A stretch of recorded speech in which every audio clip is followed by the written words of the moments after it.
chapitre 5, à partir du verset 23. 1 Thessaloniciens, chapitre 5, à partir du verset 23. Mes bien-aimés, je voudrais nous parler sur la recherche de la sainteté. Pourquoi la recherche?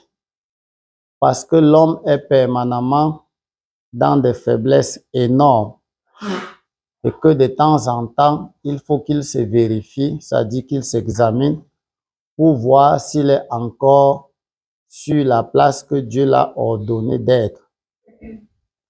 Et qu'est-ce que Dieu a ordonné d'être? Voici ce qu'il dit dans Lévitique, chapitre 19, à partir du verset 1 à 2. Même une sœur peut lire dans Lévitique, chapitre 19, à partir du verset 1 à 2. L'Éternel parle à Moïse et il lui dit, il parle à son serviteur, et il dit à son serviteur, oui, parle à toute l'assemblée, comme on vous parle là, parle à toute l'assemblée d'Israël, oui, tu leur diras, soyez saints, car je suis saint, moi l'Éternel votre Dieu. Alléluia. Il dit, soyez saints, car je suis saint, moi l'Éternel, votre Dieu. Dieu s'adresse comme ça à ses enfants, à ses élus, ceux qu'il a enlevés de l'Égypte pour Canaan. Il dit, ce que je veux de vous, c'est que vous soyez saints. Comme moi l'Éternel, je suis saint, moi votre Dieu. Dieu est le Dieu des saints. Dieu est le Dieu des saints.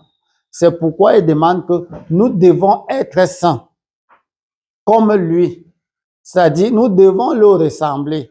Parce que quand on dit Dieu a créé l'homme à son image, selon sa ressemblance, ne voyons pas seulement parce que nous avons un esprit, que nous pouvons penser à Yaoundé, analyser quelque chose depuis ici pour Yaoundé, comment nous pouvons voir notre village, comment ainsi de suite. Ne pensons pas seulement à ça.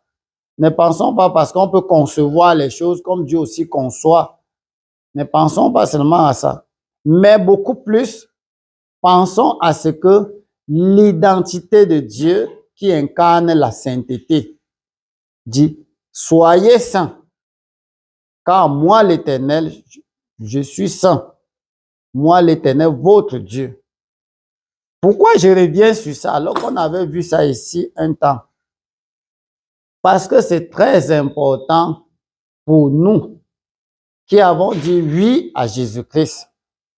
Jésus-Christ est mort pour nous rendre saints. C'est pour ça qu'il verse son sang pour que nos péchés soient pardonnés.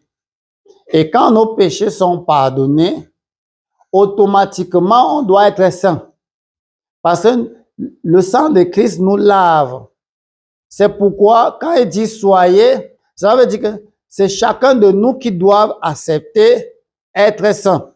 Si tu n'acceptes pas, tu ne le seras pas. Si tu n'acceptes pas, tu ne le seras pas. C'est pourquoi on croit en Jésus. On dit oui à Jésus pour que Jésus nous sanctifie. Pour que Jésus nous lave. Et je veux vous rappeler quelque chose.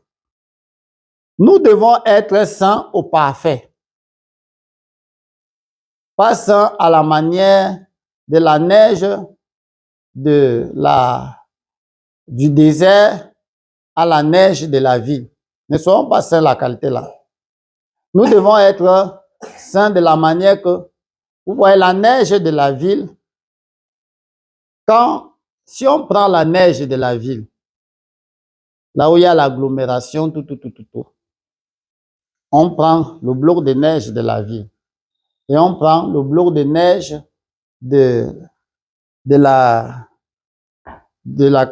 du désert. On ressort les deux blocs. On te dit identifie. Qu'est-ce que tu remarques? Qu'est-ce que vous allez remarquer? Qui peut dire ce qu'il peut remarquer? Tout c'est blanc, non? Mais dans ces blancheurs-là, vous allez voir quoi? Oui. Sable. Oui. Il y aura la différence. La différence, c'est qu'on voit blanche. On voit toute la neige là, c'est blanche de deux côtés. Mais la neige du désert, qui est là où il n'y a pas les gens, là où il n'y a que le vent, il n'y a rien. Là-bas, c'est plus blanche que la neige de la ville. Pourquoi? Pourquoi c'est plus blanche que la neige de la ville? Parce que en ville, il y a la poussière. Les hommes piétinent, ça s'envole. Les voitures passent, ça s'envole. Vous ne voyez pas souvent quand lavez votre voiture ou bien prenez un plat neuf et mettez cela dehors. Quand ça fait une journée ou bien 2 jours sans pleuvoir, même 3 jours, mettez le plat dehors et il pleut. Ne mettez pas là où la terre va quitter au sol. Mettez même en haut. Quelque part, vous allez voir la différence. Vous allez voir que l'eau qui va se jeter dans le plat, ça ne serait pas clair. Il y aura la saleté dedans. Pourquoi? Parce qu'il y a la poussière qui est là dans l'espace. Les gouttes d'eau ramènent ça en bas et ça se jette dans le plat et vous identifiez qu'il y a même la saleté. Alors que quand vous partez dans les campagnes où il n'y a pas eu ces choses, là où c'est vraiment libre et que le vent souffle, ça balaye tout ce qu'il y a dans l'espace, vous allez voir que c'est carrément différent, très différent. C'est pourquoi il est dit que celui qui est saint se sanctifie encore. Cela veut dire que la neige de l'agglomération doit encore beaucoup plus se sanctifier pour être plus blanche que la neige, comme la neige du désert. Alléluia. Amen. Je voudrais vous illustrer cela sur la nature. Parce que même Paul dit, la nature ne vous insulte-t-elle pas? C'est pourquoi vous voyez la parole de Dieu dit que celui qui est saint se sanctifie encore. Or, Dieu est comment? 3 fois saint. Nous disons souvent ça, non? Que Dieu, saint, saint, saint, est le nom de l'Éternel. C'est d'où vient le mot 3 fois saint. Saint, saint, saint est le nom de l'Éternel. On a compté 1 fois, 2 fois, 3 fois. C'est pour ça qu'on dit 3 fois saint. C'est pourquoi, mes bien-aimés, nous devons rechercher la sainteté. Et ceci est une évidence. Le Saint-Esprit vient à nous pour nous sanctifier. Nous écoutons la parole de Dieu pour qu'elle nous sanctifie. Le sang de Christ est là pour nous sanctifier, pour nous purifier. Le sang de Christ est là pour payer notre dette qu'on avait envers Dieu. La dette du péché qu'on a commis contre Dieu, le sang de Christ est venu pour effacer cela. Et maintenant, nous recevons la parole de Dieu, il dit, sanctifie-les par ta parole, car ta parole est la vérité. Donc, quand même, Dieu pardonne nos péchés jusqu'à il donne le baptême du Saint-Esprit, il y a encore un travail à faire. La réception du Saint-Esprit ne veut pas dire que nous sommes déjà arrivés au top niveau de la sainteté. Non. La réception du Saint-Esprit montre seulement que Dieu nous a pardonné de ce que nous avons fait hier. Mais maintenant, qu'est-ce qui se passe? Nous avons un travail à faire. Lisons dans 2 Corinthiens 7, à partir du verset 1, pour comprendre bien ce qu'il y a à faire. Et je prie Dieu qui nous amène à mieux comprendre cela, parce que nous nous sommes trop sentis alors que nous n'étions encore rien. Nous avons cru que nous étions déjà arrivés. 2 Corinthiens chapitre 7, à partir de 1.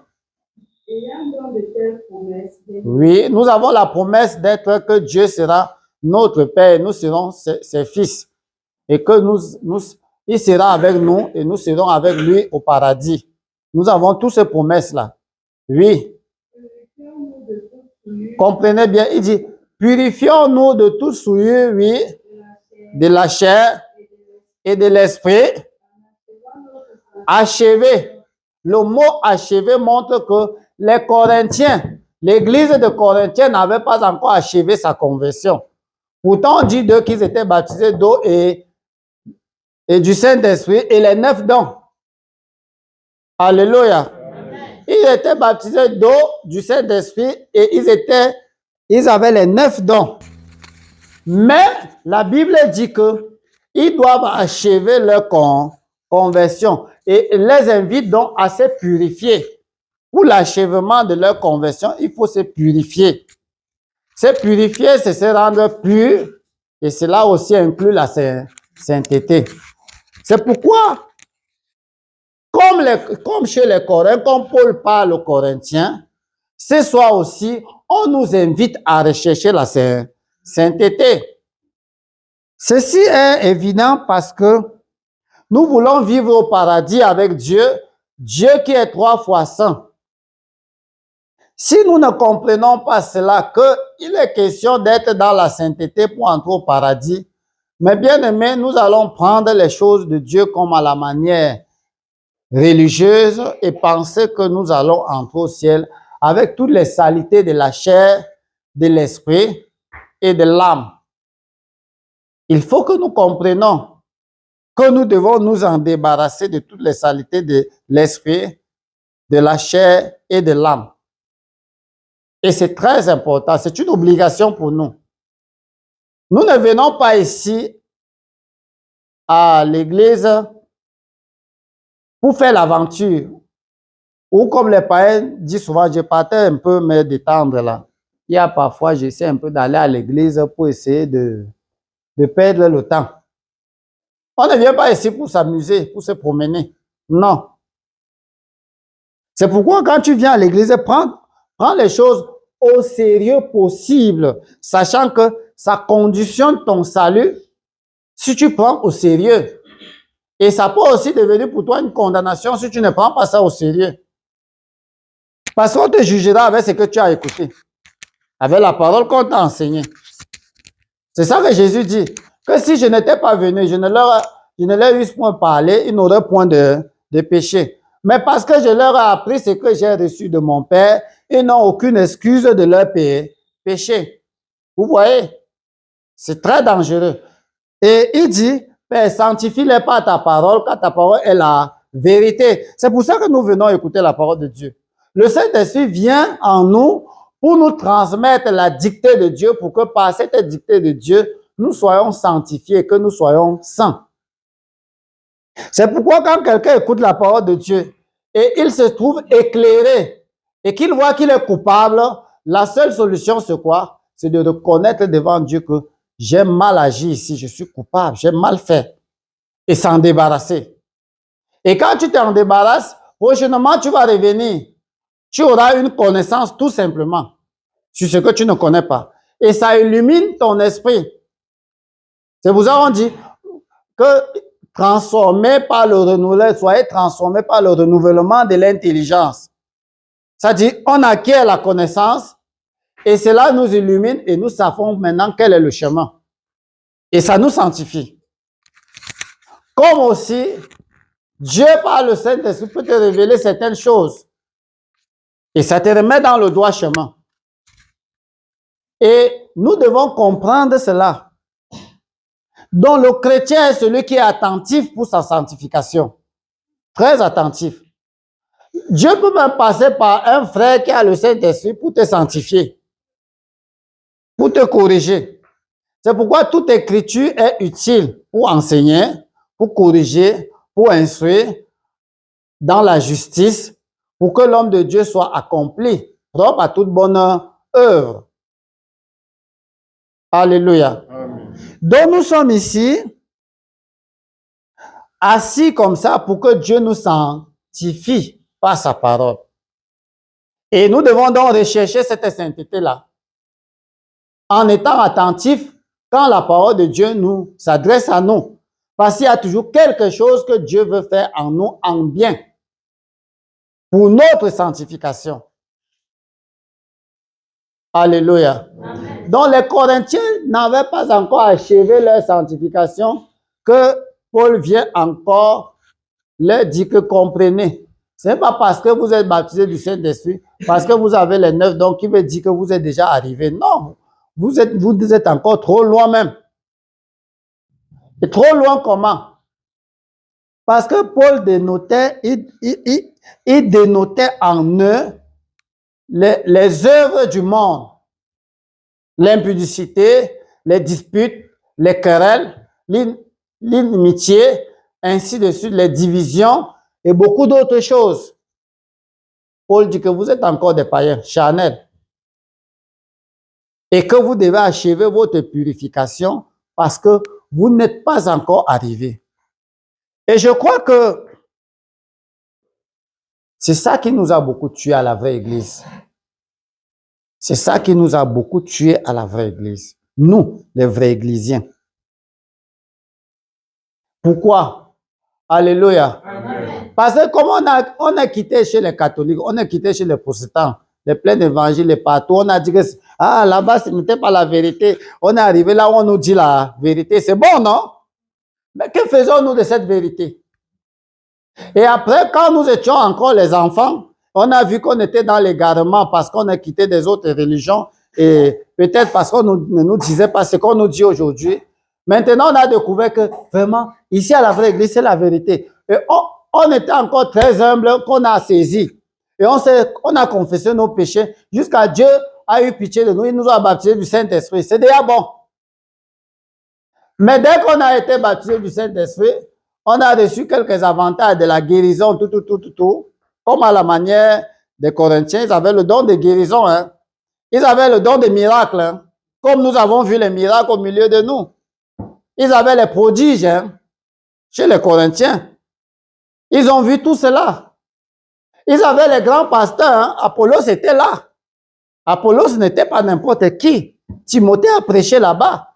Et le grand fondateur même, le grand fondateur Paul, était là. C'est lui-même qui leur parle encore maintenant, qui revient encore pour leur dire que vous avez perdu de vue. Revenez, achevez votre conversion. Vous êtes encore des païens.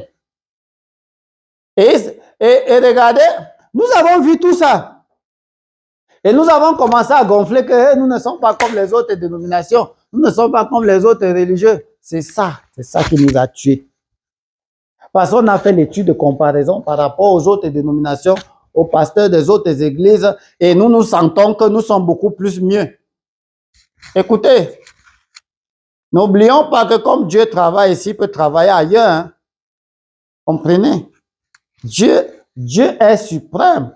Il est le maître. Est-ce qu'il va te demander avant de travailler? Alléluia. Amen. Quand Dieu a choisi le peuple d'Israël, et le peuple d'Israël traversait pour Canaan, quand il est arrivé là où il y a si je ne me trompe pas, les Madianites, peut-être quelque part là, et il y avait un prophète, Balaam. Balaam était juif. On dit qu'il était prophète de qui? Hein? Il était le prophète de l'Éternel. C'est pour ça que Barak, le roi Barak est parti le prendre. Parce qu'on savait que quand il dit ainsi par l'Éternel, c'est ça. Il maudit, ça serait maudit. Il bénit, ça serait béni. C'est pour ça qu'on est parti le prendre. À la seule différence qu'il est venu succomber parce qu'il s'est laissé corrompre par Barak. S'il ne se laissait pas corrompre, le matériel a corrompu le prophète. Sinon, il resterait prophète de l'Éternel. Mais est-ce qu'il était en Israël? C'est pourquoi nous devons faire attention. Pour qu'il soit prophète de l'Éternel, l'Éternel a demandé à Moïse, ou bien il a demandé à Abraham, Isaac et Jacob. Non, les hommes appartiennent à Dieu. Il n'y a pas un diable qui a créé un homme.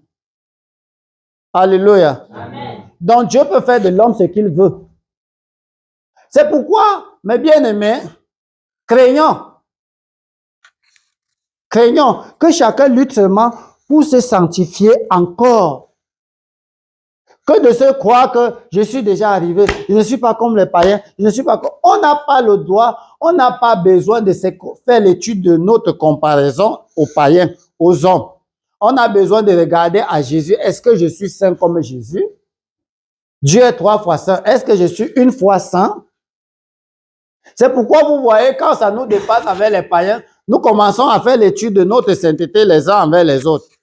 Si bien que quand on se retrouve comme ça, chacun pense que peut-être tu as fait une petite prière et Dieu a écouté.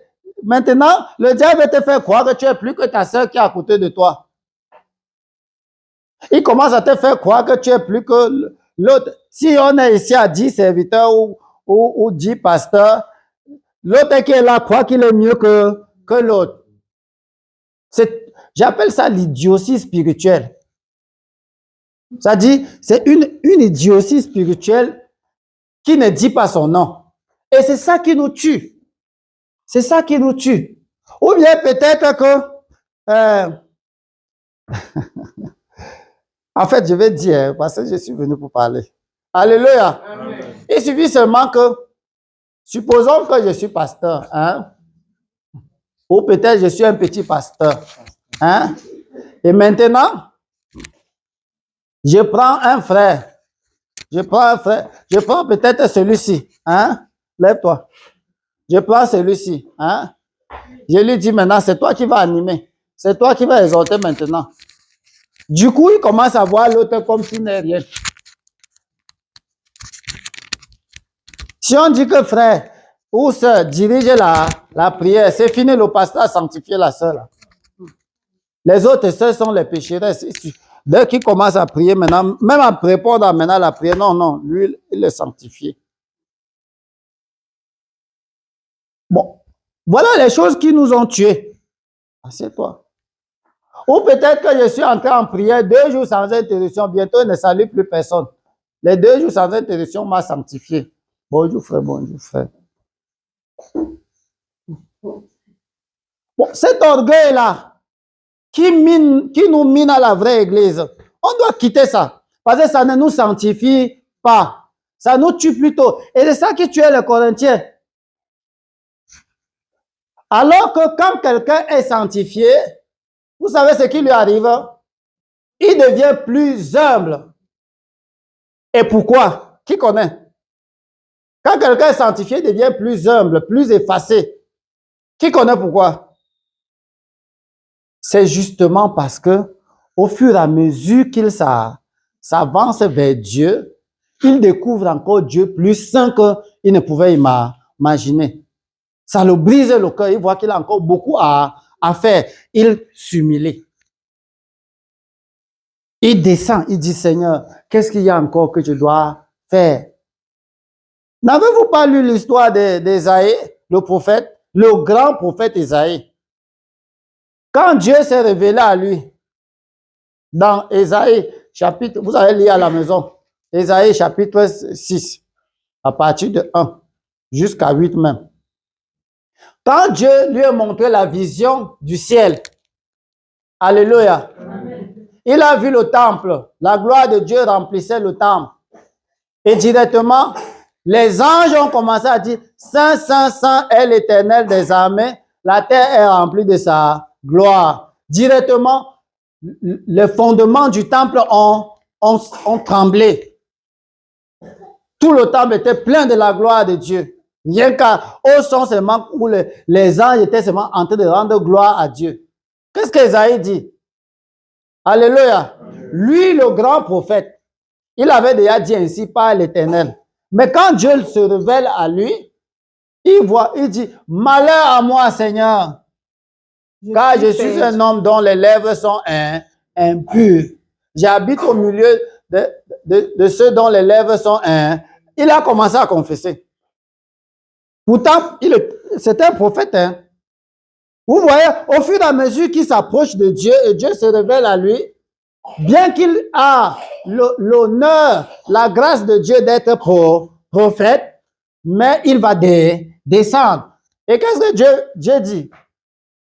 L'ange quitte et vient enlever son péché. Il dit que ton péché est ôté. Vous voyez, ça veut dire qu'il avait encore à travailler. C'est pas parce que on peut m'établir pasteur, je dois croire que je suis déjà arrivé. Non, c'est pas parce que tu es enfant de Dieu qui veut dire que tu es déjà arrivé. Il y a du travail à faire. Tu peux même avoir le titre d'apôtre, le titre de pasteur, le titre de tous les gros noms possibles. les grands noms d'enfants de Dieu. Mais tu n'entres pas au ciel. Vous voyez, c'est dangereux. Tu peux avoir tous les noms là, tu n'entres pas au ciel. Même en double, même on te donne tout ça. Tous les gros titres là, on te donne tout ça. Mais entrer au ciel, rien. Pourquoi? Parce que si nous ne nous sanctifions pas, il dit celui qui est saint se sanctifie encore. Si nous ne recherchons pas la sainteté, aller de progrès en progrès dans ce sens, mes bien-aimés, détrompons-nous que l'entrée au ciel sera l'amusement comme on pense là. Parce que aucune souillure n'entrera dans Jérusalem céleste, aucune souillure.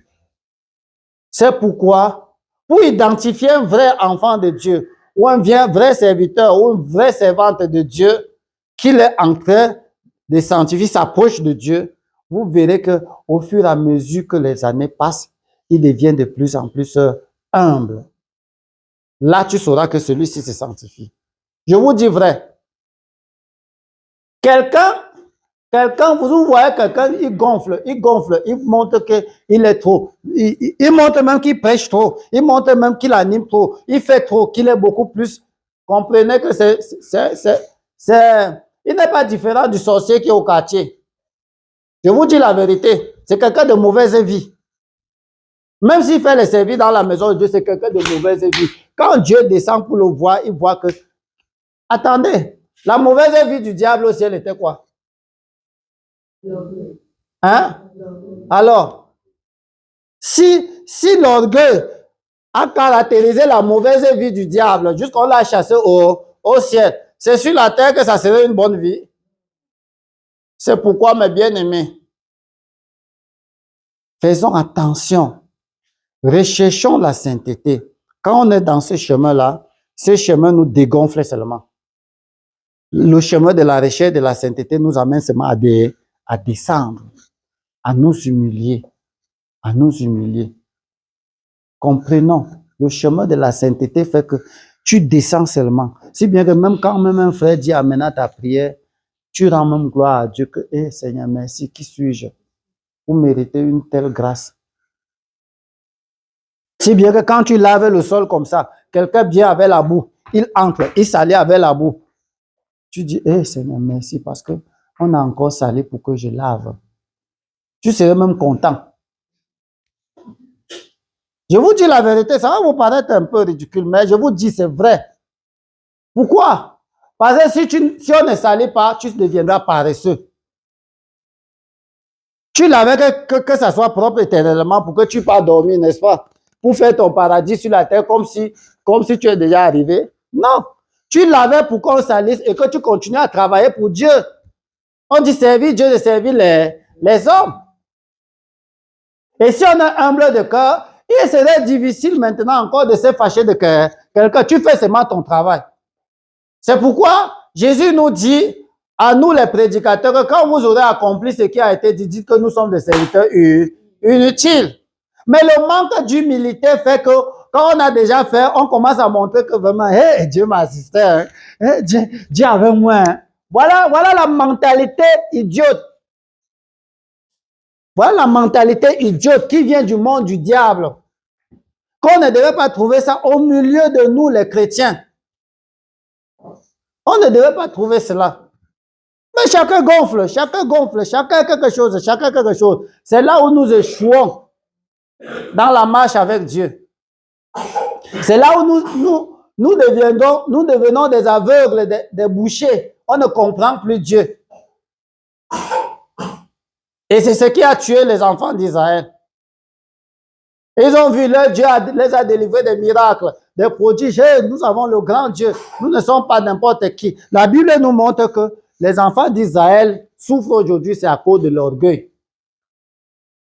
De l'orgueil, parce qu'ils ont vu qu'ils ne sont pas comme les autres nations. Ils ont maintenant, soumettez-vous donc à Dieu. Rien. Vous voyez, mes bien-aimés, dans la recherche de la sainteté, nous devons comprendre que ce n'est pas que je vais dire que Seigneur, fais que je sois humble dans la recherche de la sainteté. Je vous dis, c'est une fausse prière. Parce que bientôt, tu vas aller dire, Seigneur, comme le petit serviteur là a dit que vraiment, on doit rechercher la sainteté. Je veux vraiment rechercher la sainteté, Seigneur. Seigneur, je veux vraiment rechercher la sainteté. Fais que mon cœur soit humble.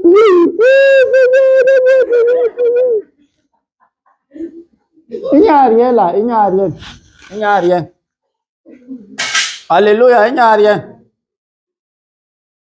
Il n'y a rien là. La seule chose est que tu écoutes la parole de Dieu. Tu sondes ta vie. Tu découvres ta vraie personne négative. Et tu t'en débarrasses d'elle. Tu t'en débarrasses d'elle. C'est d'où vient fait de mourir les membres qui sont sur la terre. Les mauvaises choses que tu découvres par la parole de Dieu. Et tu t'en débarrasses. C'est là où on confesse le péché étant touché. Et quand tu rentres devant Dieu, tu pleures encore. Et tu veilles maintenant pour que ça ne revienne plus dans ta vie. Et c'est là où tu commences à comprendre que moi qui croyais hier que j'étais déjà quelque part, je ne suis encore rien. Il y a encore les choses à découvrir. Et c'est ça qui te fait que tu deviens quelqu'un qui est contré et humilié. Parce que tu sais qu'à tout moment, le Seigneur peut t'ouvrir les yeux pour te montrer encore un autre angle de ta vie où tu es redevable. Il y a beaucoup de saleté sur nous, mes frères. Beaucoup de pourriture. Que si nous ne faisons pas attention pour mieux parler à Dieu en s'humiliant, pour que Dieu nous ouvre l'esprit pour comprendre et découvrir notre vraie personne, nous pouvons marcher comme des aveugles et croire qu'on est déjà arrivé alors qu'on n'est même pas encore arrivé. Si on dit aux Corinthiens, baptisés du Saint-Esprit, les 9 dons, on leur dit que vous n'avez pas achevé votre conversion. Et on dénote les saletés au milieu d'eux. Combien de fois nous, qui n'avons même pas encore les 9 dons? Vous voyez? Or, les dons viennent pour faire quoi?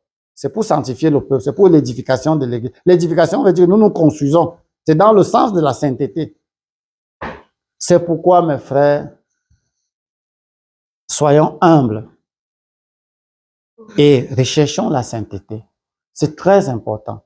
Et si nous ne sommes pas humbles, comment Dieu pourra-t-il atteindre ses objectifs sur nous? Il nous a attirés pour atteindre son objectif. Son objectif, c'est que Jésus veut nous présenter au Père, c'est-à-dire une église sainte, sans tache, ni ride, rien de souillé, de manière qu'il te prend, il te prend, il te prend.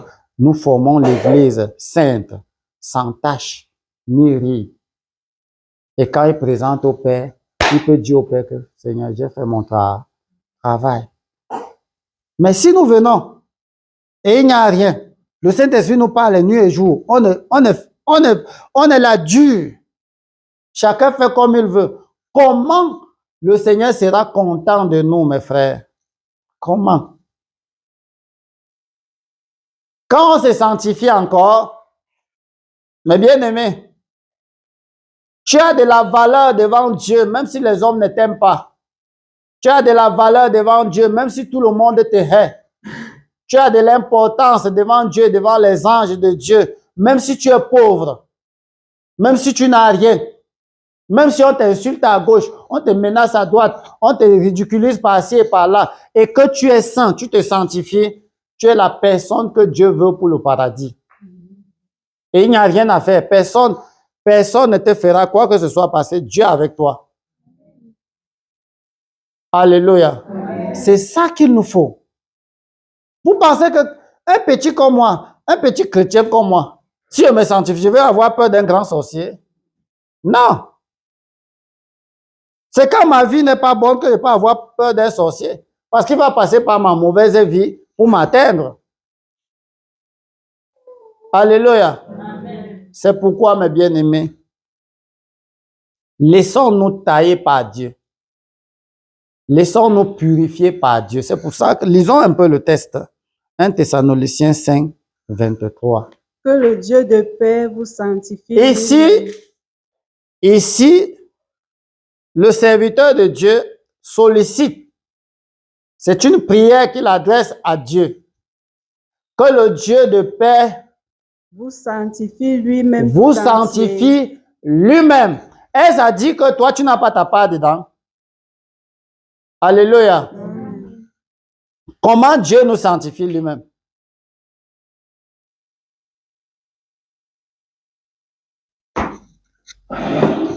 Vous allez m'excuser, je m'assois maintenant ici parce que c'est vous qui m'avez présenté que je sois pasteur, donc c'est pour ça que je m'assois. Je ne suis même pas accoutumé, je suis là, j'apprends, mais depuis que je commence à m'asseoir, que le Dieu de paix, comment? Nous sommes à la réunion. Oui. Oui, par la parole. Comment on nous donne là? Par la parole. Quoi encore?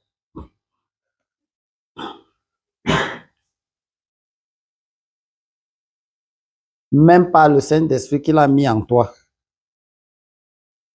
Le Saint-Esprit lui-même te dit que ceci que tu veux faire là, c'est mauvais. Ne touche pas. C'est aussi te sanctifier. Il te révèle parfois ta vie comme ça. En te révélant, toi-même, tu vois que ma vie n'est plus bonne. Tu commences à t'humilier pour t'en débarrasser des choses que tu faisais. Il peut passer par un frère baptisé du Saint-Esprit. Tu vois le frère là te reprend. Toi, tu sens qu'il y a le doigt de Dieu dans cette affaire. Comment le frère l'a su? Et si tu es humble, ça va t'aider. Et d'une manière, d'une autre, Dieu nous sanctifie. Et je vais passer encore à une autre phase. La phase encore la plus solide. Alléluia. Amen. Il peut te sanctifier même par le fouet. Il peut te sanctifier même par la pauvreté. Il peut te sanctifier par une circonstance difficile. Jusqu'à ce que tu te retrouves au pied du mur comme ça avant de comprendre que tu es un être humain, que tu dois t'abaisser pour avoir le secours de Dieu. Alors que ton cœur était déjà gonflé, il te dégonfle. Il te met au pied du mur devant une situation que toi-même, qui n'avais pas confiance en Dieu, tu commences à avoir confiance en Dieu, qu'il n'y a que Dieu seul dans cette affaire. Et quand il agit maintenant, tu vois que Dieu là, il faut désormais que je compte sur lui. Tu as grandi. Alors que hier, tu ne comptais pas sur lui. Mais il t'a coincé. C'est pour ça que la prière ici est très large. Dit que le Dieu de paix vous sanctifie lui-même. Le problème sur nous est que nous devons nous laisser sanctifier par Dieu. Quand nous résistons à la parole de Dieu, quand nous résistons quand Dieu nous parle, nous travaille, c'est là où c'est mauvais. C'est très mauvais. Alléluia. Quand Dieu nous parle et nous résistons, c'est très mauvais. Oui. Qu'il vous sanctifie lui-même. Tout entier. Tout entier, oui. Et que tout votre être. Tout votre être. L'esprit. L'esprit. Alléluia. L'esprit. Vous voyez, il commence par l'esprit. Oui. L'âme. L'âme. Et le corps. Et le corps. Attends un peu. Alléluia. Il a commencé par quoi? Le noyau central de l'homme. Si ton esprit n'est pas, tu vas encore vivre. Hein? Le Saint-Esprit vient où? C'est dans ton esprit. Le Saint-Esprit ne vient pas dans ton âme. Le Saint-Esprit vient dans ton esprit. C'est ton esprit qui te fait t'exprimer. Quand le Saint-Esprit vient, il entre dans ton esprit et tu parles en d'autres langues. S'il n'entre pas dans ton esprit, tu vas parler en d'autres langues, tu vas trouver ça où? Tu vas aller en Espagne pour apprendre l'espagnol. Tu vas aller en allemand pour apprendre l'allemand. Mais dès que le Saint-Esprit entre dans ton esprit, que tu veux ou pas, tu parles en d'autres langues. Et c'est dans ton esprit que le Saint-Esprit aussi travaille. Il sanctifie d'abord ton esprit. Il faut qu'il occupe ton esprit pour que tu ne penses plus les choses qu'on ne doit pas penser. Que tu aies la pensée de Christ, la pensée de Dieu lui-même. Et quand il récupère ton esprit maintenant, l'âme doit se soumettre à tout ce que l'esprit te dit. Et maintenant, le corps maintenant exécute ce que l'esprit ordonne à l'âme de faire. Et tu te retrouves que même ton habillement, tu changes. Seul, hein? C'est pourquoi quand tu parles rendre témoin, ne pas dire aux gens là-bas que hein, tu t'habilles comme ça sexy que tu vas aller à l'église avec. Non, laisse-le venir avec. Ce n'est pas toi qui sanctifie, c'est Dieu. C'est Dieu lui-même qui va lui dire que l'habillement que ça là, ça ressemble à un enfant de Dieu. Quand il vient comme ça, il vient même sans foulard. C'est quelqu'un qui lui dit que le lendemain, il revient encore et il commence à attacher le foulard. C'est quelqu'un qui lui a dit tout ça. Lui-même a senti la voix qui lui dit que toi, tu vois que tu ressembles à qui ici? C'est quel ciel que tu vas partir, que tu es ta part de qualité. C'est-à-dire, Dieu lui-même commence à lui prêcher. C'est ça. Il dit que le Dieu de paix vous sanctifie lui-même.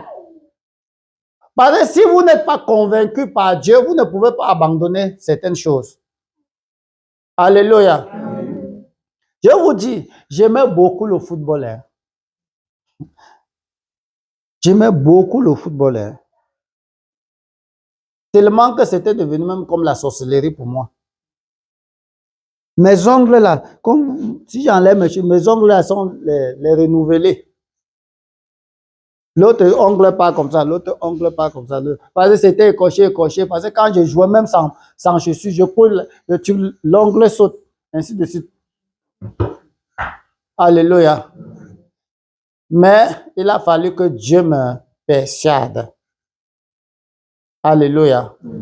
Ce n'était pas facile. C'est pourquoi, mes bien-aimés, laissons-nous sanctifier, recherchons la sainteté. Si nous ne recherchons pas ça, ayons dans notre esprit que, comme je suis dans mon école là, je dois me garder saint. Si je suis dans mon champ, je dois me comporter en une femme sainte.